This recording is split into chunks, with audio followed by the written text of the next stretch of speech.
तो भाई अयोध्या भारतीय जनता पार्टी हार गई, राम मंदिर बनने के बाद हार गई, और रोज इनको चढ़ाते थे पार्लियामेंट के अंदर अखिलेश यादव और राहुल गांधी, बगल में बैठाते थे अवधेश पासी जी को जो वहां से जीते हैं। अच्छा, मैंने कहा इसमें हम लोग शेर तो पढ़ते ही ना अपने प्रोग्राम में, मैंने कहा आज एक शेर सर से मैं सुधांशु जी के सामने बता देते हैं, ये सहज स्वभाव की व्यक्ति है, बता देते हैं सर। तो सर यूपी के बारे में पूछ रहा हूँ खास तौर पे आपसे, शायद यही कह रहे हैं ये खुद ही बीजेपी वाले, खंजर से करो बात ना तलवार से पूछो, मैं कत्ल हुआ कैसे मेरे यार से पूछो।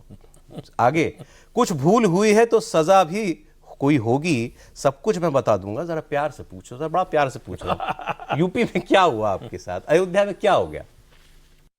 तमाम जिस्म ही घायल था, घाव ऐसा था पर कोई देख ही ना सका, रख रखाव ऐसा था। क्या बात है, तो जख्म थे, घाव थे, तो ये है बॉटम लाइन। ये बहुत गंभीर, सुधांशु जी ने तो सब दे दिया। नहीं, मैं तो आपसे बात कह रहा हूं, ये बहुत गंभीरता से सोचने वाली बात है। मैंने क्यों बोला आपकी बात, इस चुनाव में एक प्रवृत्ति बनाई गई कि एक समुदाय को यह कहा जाए all eyes should be on Rafah, चाहे तुमको पता हो रफा क्या है, नहीं है, कुछ नहीं। प्रस्ताव पारित किए गए हमास और फिलिस्तीन के पक्ष में, कांग्रेस वर्किंग कमेटी का प्रस्ताव है।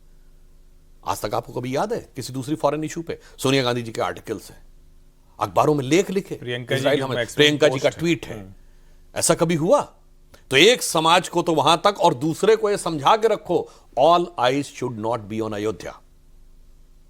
यानी अयोध्या जो है वो तो सांप्रदायिकता का प्रतीक है और हमास का समर्थन सेकुलरिज्म का प्रतीक है।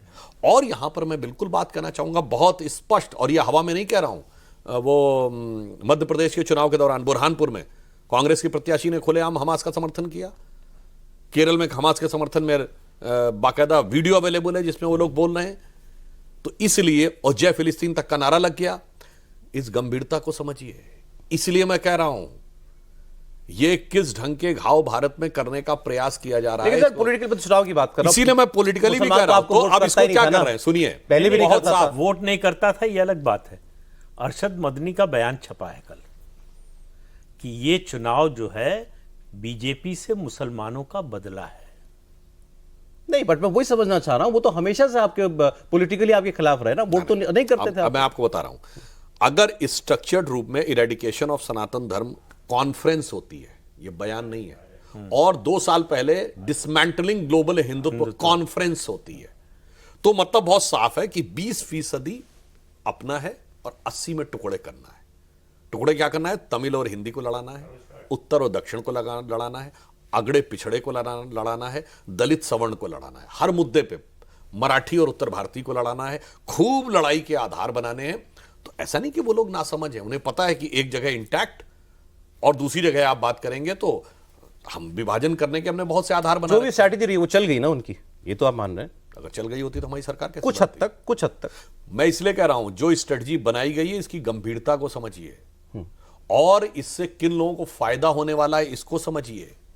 भारत चीन के साथ लड़ाई में, मतलब जो लड़ाई वर्ड कहना चाहिए, ये वाली जो प्रतिस्पर्धा है आर्थिक विकास की, उसमें बहुत बड़ा कारण यह रहा कि 25 वर्ष, जो 89 से लेके और 2024 तक के 25 वर्ष में चीन और भारत में जमीन आसमान का अंतर आ गया।